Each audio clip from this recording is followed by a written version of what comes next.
ಈ ಅಮೇರಿಕಾ ಮತ್ತು ಇರಾನ್ ಮಧ್ಯೆ ನಡೆದಂತಹ ವಾರ್ನಿಂದ ಉಂಟಾಗಿರುವಂತಹ ಸಂಕಷ್ಟಕ್ಕೆ ರೀಸೆಂಟಾಗಿ ಮೋದಿಯವರು ಒಂದು ಸಲಹೆ ಕೊಡ್ತಾರೆ ದೇಶದ ಜನತೆಗೆ.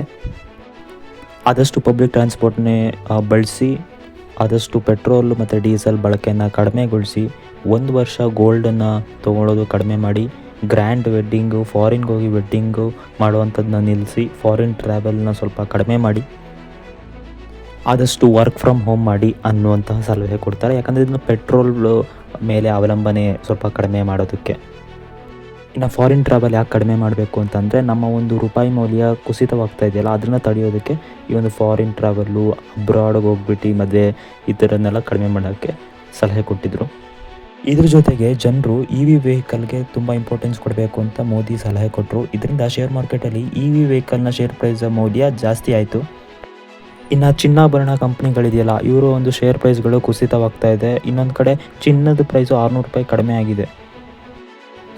ಇನ್ನು ಸುಮಾರು ಜನ ಪೆಟ್ರೋಲ್ ಡೀಸೆಲ್ ಸಿಗೋದಿಲ್ಲ ಅಂದ್ಕೊಂಡು ಆಲ್ರೆಡಿ ಬಲ್ಕಾಗಿ ಲೀಟ್ರ್ಗಟ್ಟಲೆ ಬೈ ಮಾಡೋದಕ್ಕೆ ಬಂಕ್ಗಳ ಮುಂದೆ ನಿಂತಿದ್ದಾರೆ.